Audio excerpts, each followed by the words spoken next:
Okay, I want to make a quick video on using my tryptophan operon or reressible system simulation. So just go to molecular biology, click on Trp Operon or reressible system.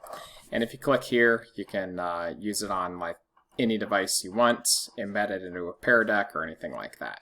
But I'm just going to run it right through my website. And just to kind of go over what's happening here, this is a gene located in the genome of a bacteria. And there's this protein that's produced, which is a repressor protein. When tryptophan binds to that, it turns this gene off. Tryptophan is one of the 20 essential amino acids used to build proteins.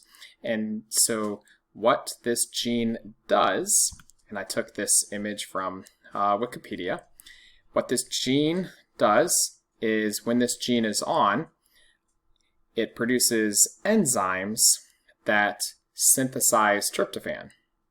So bacteria can kind of synthesize from precursor molecules tryptophan, which then as that tryptophan builds up, it's going to bind to this repressor, which then is going to bind to this operator region of the gene and turn the gene off. And let's look at the simulation. So I didn't update the model much, the kind of background of the model much, but I'll show you some things I did. But just to kind of go over, so let's look in this area. So when tryptophan goes to 0, then let's see, when the active repressor goes to 0 is when there is no tryptophan around. So when there's no tryptophan around, there's that kind of the repressor is off the gene. So then the gene gets turned on. So the mRNA gets made, these enzymes get made, and then tryptophan gets made. And as tryptophan starts getting made, it then binds to that repressor, which turns the gene off, which then when that gene is off, it stops making the mRNA, stops making the enzyme, and those levels go back down again. And so it's kind of this negative feedback loop. So that's this graph. Well, one thing I've kind of been interested in is how I present data. I'm always choosing variables and it gets kind of messy here.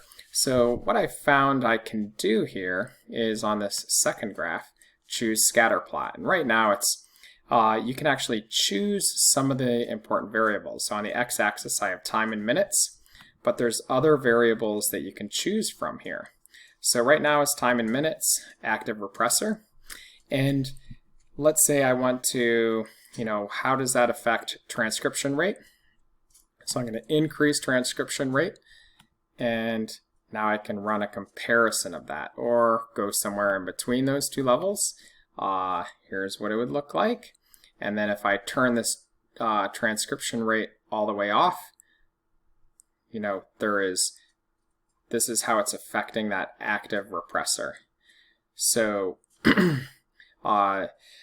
without any production of this gene, that active repressor isn't on because it's not making any tryptophan, and so there's nothing, tryptophan can't repress, tryptophan won't bind to the repressor, so that repressor isn't active.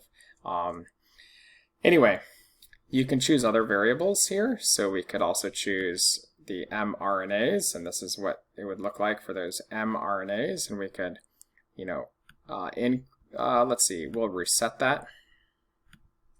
Run this. This is how the mRNAs change over time, and I can decrease the translation. Let's see how that, and you can just kind of graph things. I chose not to connect these dots, but anyway, this allows students, this is time in minutes, and then how tryptophan changes over time.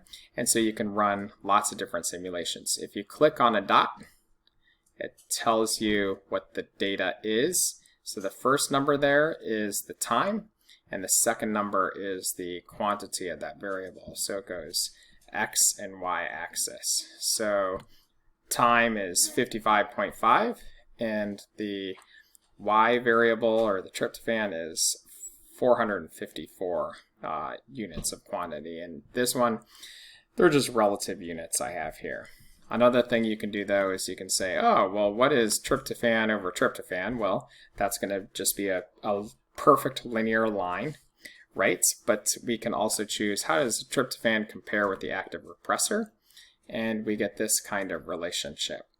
So this allows students to kind of choose their own adventure in plotting the data from some variables, so that I'm not just choosing everything for them. There's more openness in how students can graph variables and see patterns and relationships between variables, and then compare them by running subsequent simulations and seeing how running subsequent simulations is going to affect the pattern of behavior overall. So hope you enjoy that, and thanks for being a patron.